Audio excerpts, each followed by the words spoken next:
to Causing the Effect, a podcast focused on the exploration of your mind, body, and spirit. Causing the Effect community, I have a very exciting guest today. I don't know what we're going to talk about or where this is going, but Kass Thomas, how are you? What's going on?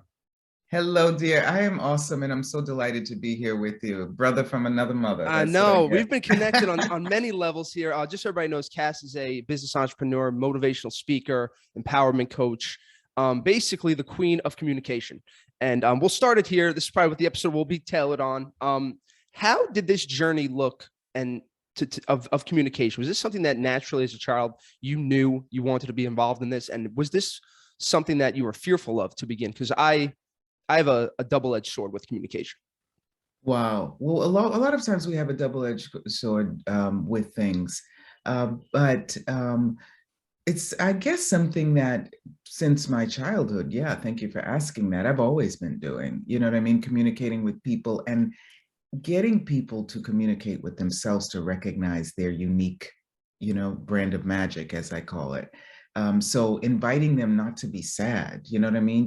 Because you can be sad, that's one edge of the sword, but you couldn't be sad if the other edge weren't happy. So can we engage with that happy edge, of the sword? Yeah. No, absolutely. And that's like why I love life and love talking to people about this stuff, because like life is the meaning that you give it. So you could take the meaning of, oh, it's negative and pessimistic and I shouldn't take responsibility. Or you could say life has all the meaning and life has all the responsibility. I'm going to try to that's what I've been trying to do, is really bear that burden of just setting an example for my family, for the kids, for our listeners, and being able to kind of do that. Now, we've been talking energies. We've been talking, you're very in tune with all this stuff. Was this natural for you? Because when I was 26 or 27, when I was going through my thing, and then all this stuff kind of exploded on me. Were you always a spiritual kind of gal? Were your parents into that world?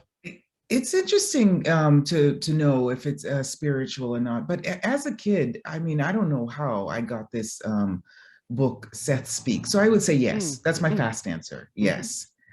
Seth Speaks, which was really about this channeling, right? And it was a very interesting big book about channeling. And then even with my sister, we would go downtown in Boston, and this woman would, have us drink a cup of tea and then read our tea leaves. And I guess everybody doesn't do that, right?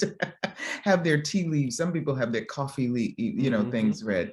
And even when I went to New York, I would go to the Mind, Body, Spirit Festival. My ex, when we were together, he didn't go, but another couple, a friend of ours, the guy and I would go to it. So not everyone that I was engaged with, but very, some people are interested in that, you know what I mean? And also just looking at things from a different perspective. I remember when I was working in the hotel business, this gal that I would call to do massages for guests, she even introduced me, right, to a channeler, and I was in my early 20s. So I guess the response is yes, but I wasn't really, dedicated to that necessarily. And even when I moved to Rome, I thought, I've got to understand Catholicism a little bit more. I was, so I was like, let me see a different perspective on Catholicism. And I'm trying to remember the name of the book. It's always escaping me, but where these Jewish doctors from, I think from Brooklyn, where you're from, started channeling Jesus Christ and looking at Catholicism from a different perspective. So really just the global approach to spirituality, to consciousness, which I've been working a lot with Access Consciousness, and also to religion from, not the sort of structured element of it, but, God, Allah, Buddha, Shiva, the sun, the moon, the stars, what is all that? And how does that affect us? How does that affect our bodies? And when we're really aggravated and really nervous, we think it's about something going on directly in our lives, but sometimes it's the sun and the moon at opposite sides of, you know what I mean, at 180 degrees, or so yeah, just always open to the energy of things and how you change it when it's not working for you. Right. And I feel like in my 20s, it sounds like, you get sprinkled in these little things, just like maybe we weren't quite ready to jump fully into the puddle, because my cousin's the one who got me on my spiritual journey. And now I was only brought up private Catholic schools my whole life, and I never, my mother couldn't pay me to go to church or anything. And now I read it just on Sundays. I'll read it. Not, I think when you're brought up so close to it, it's kind of like, I want to rebel a little bit, but not even, at being brought up Catholic, you learn to take it literally. And now I take it metaphorically, that it's a story about consciousness. And even, I kind of lean more towards the Eastern philosophies, Hinduism. I just bought, so funny, you said Shiva, the god destroyer. That's up there on my right on my, my shelf. So it's interesting. So now how's your relationship with religion changed, and how do you view it today? Well, when I was a kid, let's say in my teens, all my cousins in Boston, they had been born again. I don't know if they didn't like their first birth, but they were born again Christians, right?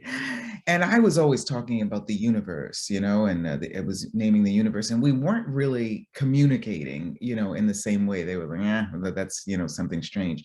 But then I got, the energy is the same as God. We're both talking about the same thing. They're talking about God.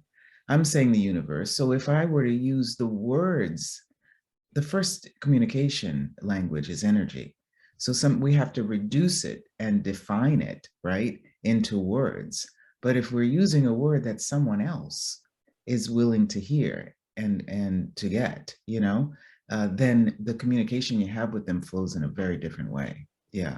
So I started saying, instead of talking with them and talking about the universe, I'd say God. And we just had amazing engagement and still do to this day, So I remember when I was, for some reason, if something was going wrong for me, I'd be in the subway in New York, and I would say, Amen, Inshallah, Nam Myoho Renge Kyo. I would say those three things. I was like, whatever that is that people say in different religions, it must have a vibration that gives them more ease. So let me use all of them and to give myself more ease. And this guy walked by me and he said, "Oh, are you Buddhist?" Because I had said Nam Myoho Renge Kyo. I was like, not really, but I don't reject it.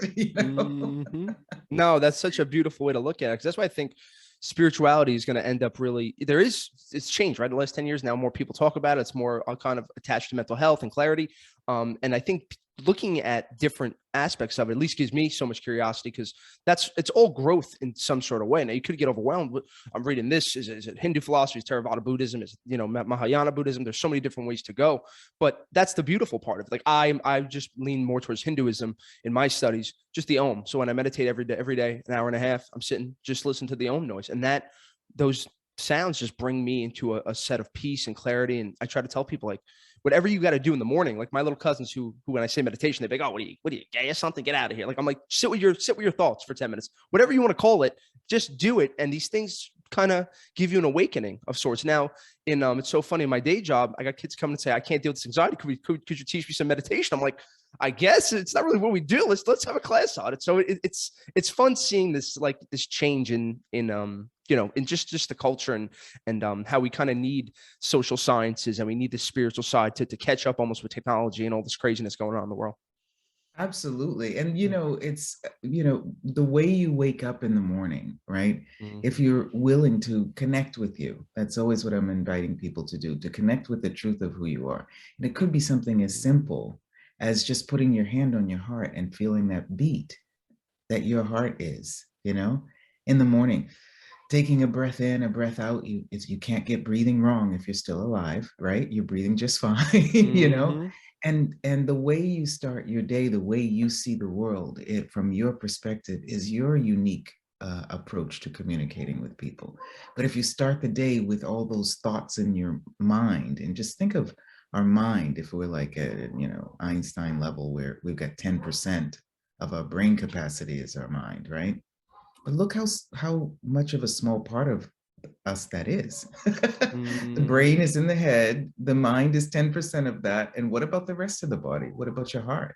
You know what I mean? What about your gut feeling? What about, your intuition? So really, one of my books, the 7 Steps book, which is actually a background. There it The is. first step is, show me the magic, asking God, Allah, Buddha, whoever you want to ask, looking to see what your unique magic is. And I gave this, it's a very, very small book, but the first chapter talking about how I was going to try to have presence. So I was going every morning to the sea, to the ocean at Martha's Vineyard, and going there to meditate. But before I would do that, I'd ride my bicycle to the beach. I'd swim with the senior citizens in the water. They would leave the beach. I'd pull out my, blanket and put out all my books and the different crystals and all that stuff. And I would start doing meditation. Of course, you don't do meditation, you're being meditation, So, and, of course, when I went back to New York after that, month of doing that, I wrote in the journal, because that's what you do. And I realized how much presence I was being on my way to the beach, with the birds and the kids playing and riding that bike and swimming in the ocean, the Atlantic, and with the fish and looking at that, and with the lovely, senior citizens. And then I would start trying to do meditation, making sure I was facing the right direction, of the sun, and, breathing in 8 times for 8 beats and breathing out. And how much do we think we have to do to be in communication with ourselves, with our bodies, with our spirits and our beings? And how much do we just have to choose to be present, And we can be a walking, talking meditation, like we say in Access Consciousness, Right. Yeah. And yeah, sometimes that's all you need. And that's the other great part of this. Is it could be relatively simple if you make it that way. It's so funny you brought up water. I'm by the water every morning. Not Martha's Vineyard, not anything crazy nice, but over here by Caesar's Bay, every morning I'll go right when the sun rises. Now it's around 7 a.m. And just just seeing the water. It just gives me a sense of stillness and calmness and just peace. And instead of people picking up their phones in the morning, this is what I'm trying to get people to stop doing. You go to your phone, you see your email, you're just putting yourself back into this reactive state of being in your emotions. I'm not saying don't be on your phone just for that first hour. If you can calm yourself down, usually the rest of your day is much more calming and enthusiastic. And for me, it's like I'm up 4 a.m. every morning. I need to meditate with the gods around 4. I love doing it every day for an hour. Then I go to the gym. So your mind, body, your spirit hit everything. And I'm kind of done for the day. How much more selfish do I have to be now? I can give everything else to everybody else after that. So it's cool. So now everybody, just so we know, 7 Steps, it's up there. It's going to be linked in the below. I was waiting to bring it up because I was interested. So tell us about where this started. We know what the first step is, bringing the magic, but give me a little more here. Yeah. Well, I was writing a book, and a publishing company in France asked me to, write this book about, how to use the tools of Access Consciousness in a really easy way. So I wrote my second book with that. But I had started writing this book about communication. And since I got a degree in communication and I've been working in communication, I was doing all these studies and stuff like that. And I was like, what is the really easy, simple invitation you can be for people to communicate? Because so many people ask me, you communicate with everyone, Kass. Once this woman said to me, hey, Kass, we just passed a wall and you didn't say hello. And it was in Italian, and I didn't speak Italian great yet. And I was like, oh, was there somebody, Mr. Wall? And I didn't say hello to Mr. Wall. And she was laughing. I was like, where is he? Did I not say hello? She was laughing. She was like, I'm just kidding you, Kass, because you say hello to everyone. You talk to everyone. And that I do. So, I was invited by the founder of Access, actually. He was like, Kass, the way you communicate with people is quite unique. And please write a book about that. And I was like, why should I write a book about it? There's great books about it. He's, no, because the way you write it, the way you talk about it is quite different. So what I did was write a little book called 7 Steps to Flawless Communication, and inviting people to know that it always, just like you said, darling, it always starts with you. You have to first connect with yourself, before you can connect with everyone else, because if you don't have an easy path back to you, right? You lose your connection, right, with the world, with the planet. So the steps are: first phase, connecting, recognizing what's unique and different about you. There's so much that unites us, right? So much more that unites us than separates us. We've got, cells, and we've got molecules in the cells, and water and blood, and, all that stuff. But what's different about us, sometimes we think, is what's wrong about us. We're not being like other people. But that difference is your uniqueness. And it is, if you weren't here on this planet, right, it would be a different world. It would be a different vibration, right? So how can you connect to that vibration and actually celebrate it? So that's something that I really invite people to do. And really, the first step is just recognizing that. I mean, I can tell you about 20 things that are amazing and unique about you, but do you actually acknowledge that? And that is what we do with that first phase, is connecting people to themselves and asking them to talk to their body. You do that through meditation, right? Other people do that through singing, right? Different people do it in different ways, Scott. So there's that talk to your body is about your gut feeling, your intuition, knowing all of the sensorial organisms in the body that actually give you information about something. And if you're not connected with your body, you might think, oh my God, I got a headache. Oh my God, I'm not feeling good. Oh my God, I'm collapsed. Ask your, hey, body, is this something I should choose? Is this something that is going to work for me? Is this someone that's going to be a contribution to my life? Do you want to go to sleep? I mean, just so playing with that and connecting with you. And once you do that, it's a sort of tricky way for people to do that with ease. And there's once you do that, then you start recognizing, when you're disconnected from you. And that's the second phase, about disconnecting from who you are not, somebody with walls and barriers and resistance and reaction, right? Step 3 is about lowering your barriers. And people like, you got barriers up, lower them. Yeah, but how do I do that? So we give you some good, easy tools in the workshops and classes on that. Easy, fast ways to do that. And then step 4 of that disconnecting is how, it's called go beyond the veil, because sometimes, have you ever been talking with someone and you're like, why am I not hearing what they're saying? Or why am I not understanding, even though they're speaking in the language I understand? Has that ever shown up for you? Absolutely. This is my life. And you're like, excuse me, could you just repeat that for a moment? And they repeat it, and you're like, oh my goodness, if I have to ask them another time what they said. But a lot of times it's because they're not present with you. So the more that you're in a presence with yourself, then it's actually an invitation for them to come and be present with you. So going beyond that veil is like not having to pretend to be someone else, you know what I mean? Or not, having that comfortable distance that not only is from someone else, but is also with yourself. A lot of times we know, there's something that I'm detached from.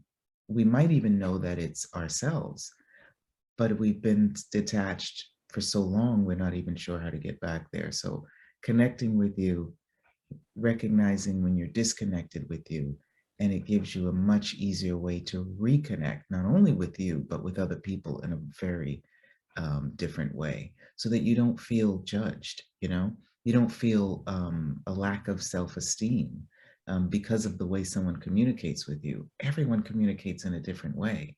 And most of us are so busy, judging ourselves that we totally don't have time to judge other people. You know what I mean? So the way that they are actually expressing themselves might be, if you're not offended, might be a gem or a jewel that you can actually look at in a different way if you're not resisting it or avoiding it, and and just expand, so the fifth step in that reconnect is about engaging with people in a very different way, seeing things from people's perspectives and knowing what it is that they need to hear, just like we were saying, the word God as opposed to the word universe, the way they need to hear what you'd like to communicate with them, and what would get them present enough with you to hear you. And sometimes it might just be, hey, I'm sorry if this is not working for you,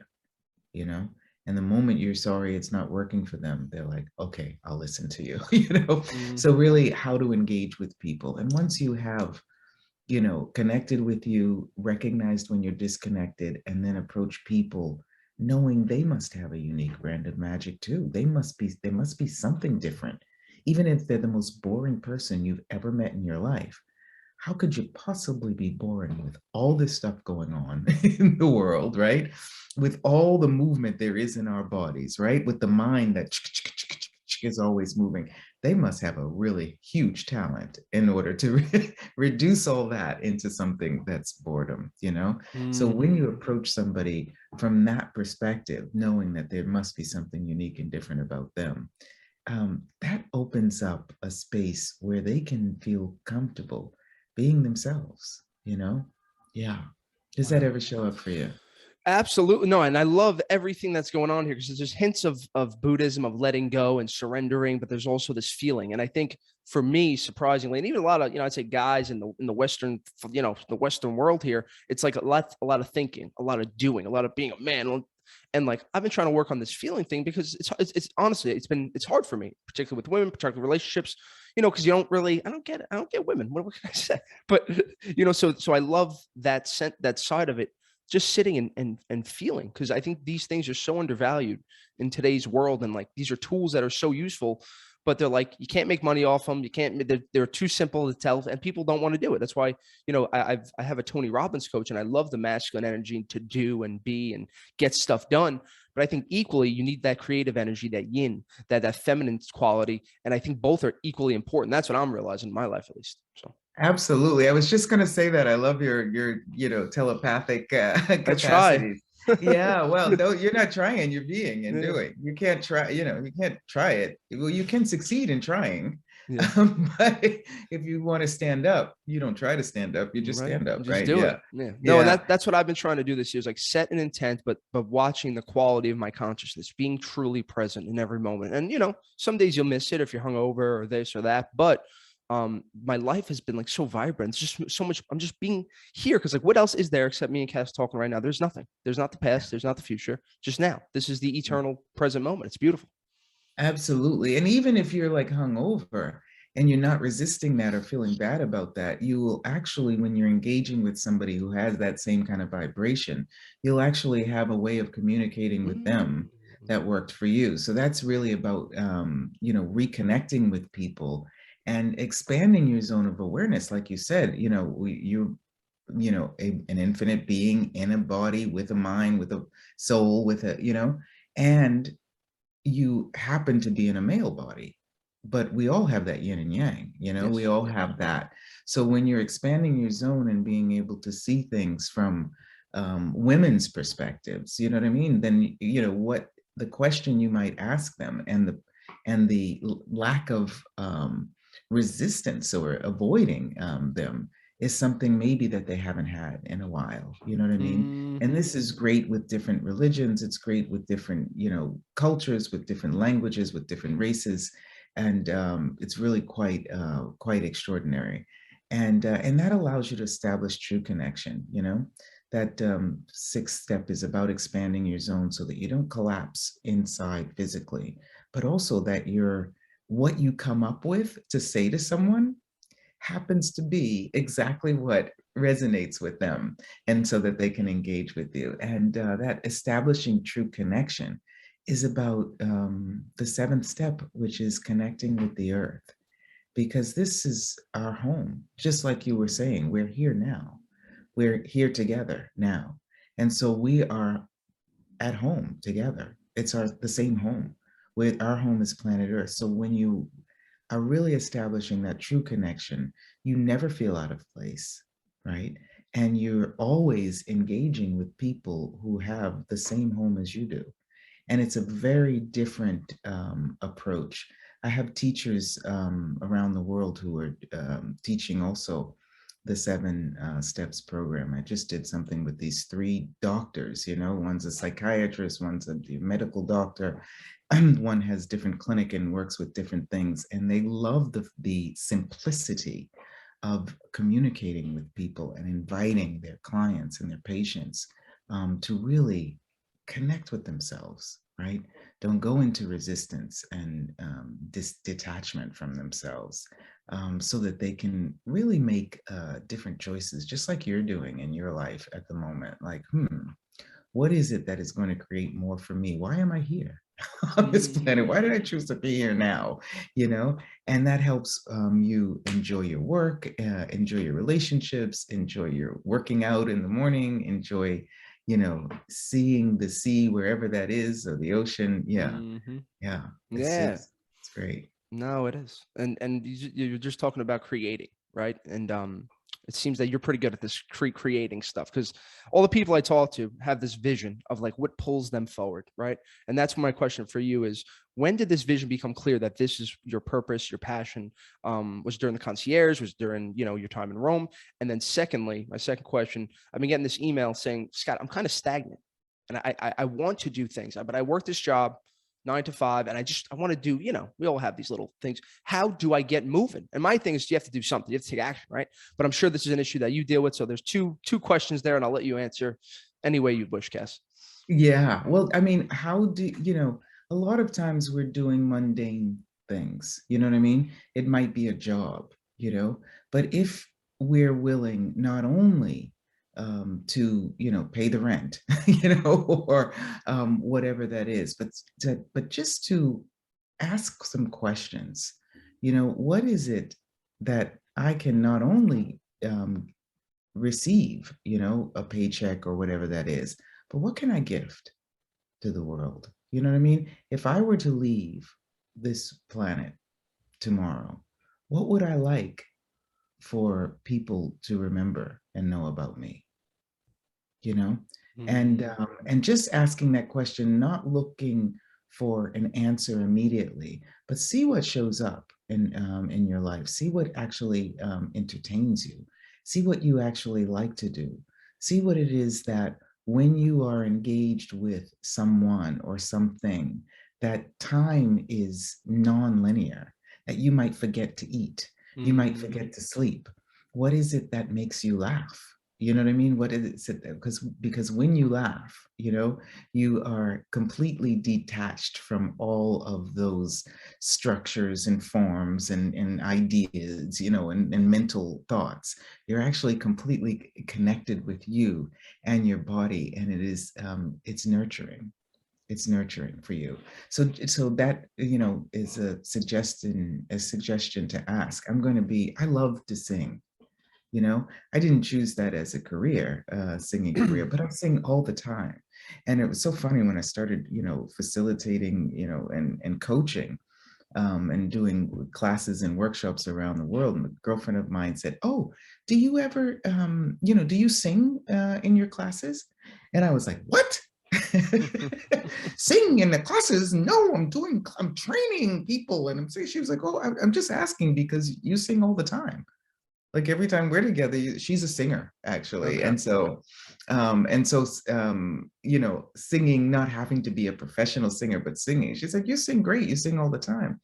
And I was like, wow, when you asked me, what is it that gave me my, purpose in life, let's say my awareness, I was like, wow, I do love to sing. And how is it that you are working and doing a business or in a relationship and not engaging with something that brings you joy? So I do always sing, and I'm going to sing a song. Not now, I didn't mean now on the call, but I'm saying I'm going to be I recorded a song, the name of my second book, Dancing with Riches, but it's an invitation.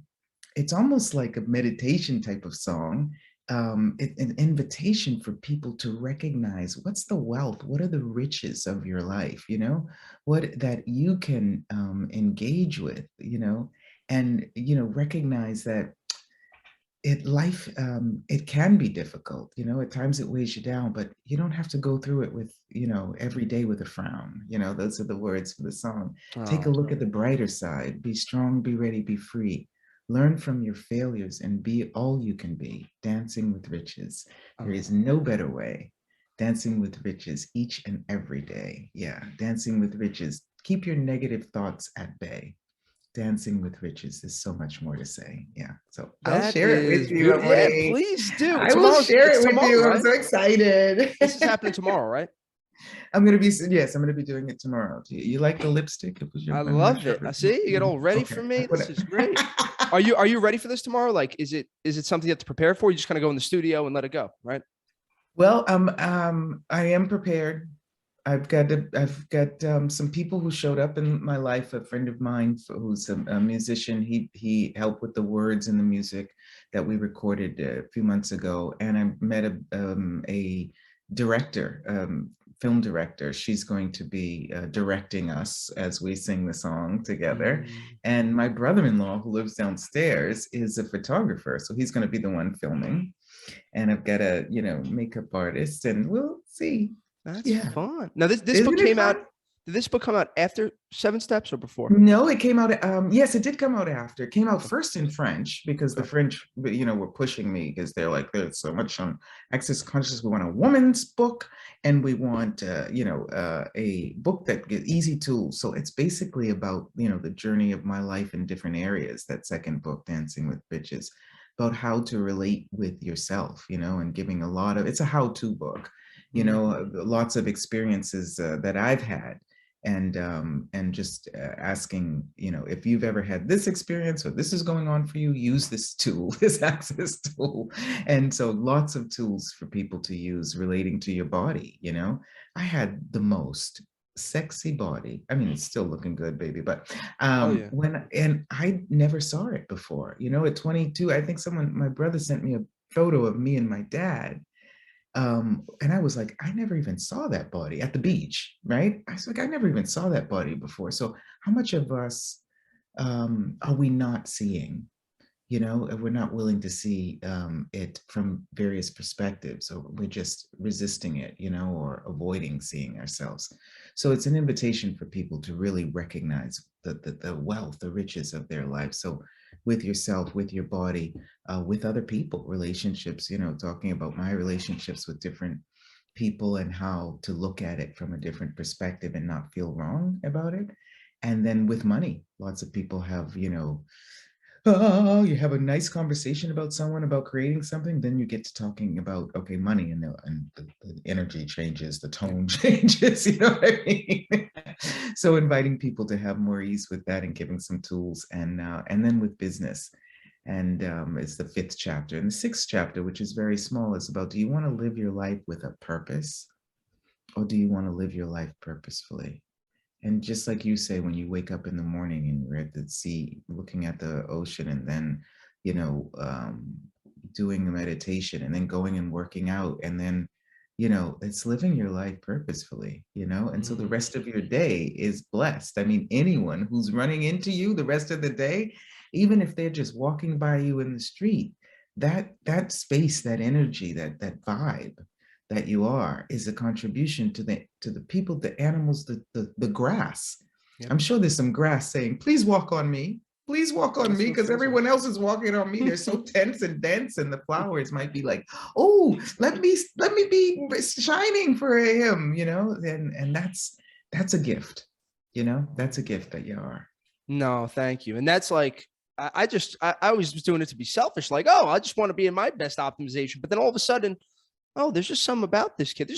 And listen, like how you were saying about this, the really seeking what you want. And I was always looking for love. I always thought I'm not loved. Nobody likes me, blah, blah, blah, blah. And I just said one day when I was going through this process, I said, I'm just going to give it. And this started 5 years ago. And it's like karma, it's like action, it's like being just, it comes back in spades. And now it's like, I need to love me less, everybody. I need to be, it's just funny how the whole thing works. Like all you got to do is give what you want, and you kind of get it. And it's just funny how it all just comes back around. Yes, and if you're, wanting to love, are you willing to love you? Yeah. Are you willing to love you? because it all starts with you. Communication starts with you. And when you are loving you, you're actually being a reflection to people that maybe they will be loving themselves also. And so when you're in a room with people who love themselves, who honor themselves, who adore themselves, then it's great engagement. They're not expecting anything from you. You're not expecting anything from them. And what creation can you have? Yeah, together. Yes, man. Kass, we will end it there because that was a beautiful, beautiful way to end it. Thank you so much. We're gonna put all the notes in the bottom to find everything. But anything you want to talk about specifically, where they can find anything? Yeah, absolutely. I mean, you can always find stuff on kassthomas.com, but just, what is the area of your life you would like to engage with? It might be your body, it might be losing weight, it might be gaining weight, making muscles, it might be relationships, it might be job, whatever that is, start there. Take the first step in your life. And, as you keep moving forward on that journey called life, there might be some crossroads that show up. But if you don't start it, right, you can't see those tangents in the journey. And there's no coincidences, so what shows up, it'll just make you laugh. I was even asking about that, and look, it just showed up. See? No coincidences. Yeah. Mhm. Be honoring to you, and the rest will flow with ease. I love that, Kass. And everybody, KassThomas.com. That'll be in the notes below. That's it. People watching on YouTube, thank you so much for joining us. Appreciate it. Leave that subscribe, like, all that good stuff. If you're listening, just subscribe, tell one of your friends about it. That's it, man. Kass, this was so much fun. Thank you. And I think we're gonna do this again because I really enjoyed talking to you. Me too. And come to Rome. All roads lead I here, will. darling. I'm coming. You got that right. Got a lovely bed and breakfast and a garden for you. Oh You man, can meditate in the garden. I'll bring you some people. There's a oh, lot of Americans beautiful. here. Yeah, A lot of Americans here. I'm coming to Europe in June. It's supposed to, I kind of do like an intuitive trip. Once for a month I go away. Last year was Hawaii. I spent the month in Hawaii. This year it's going to be, I can't tell you what's happening. I'll say it because they're not going to listen. My cousin's proposing in Italy. So that's happening in June. And then I'm going to go to Switzerland. So maybe we'll pop in between there. So Awesome. I've got cool. some contacts here for you about that. Awesome. Well, of course, in the Effect community, thank you guys so much. That's it. As always, stay safe, stay positive, stay blessed. We'll talk to you later. Bye-bye. Welcome to Cause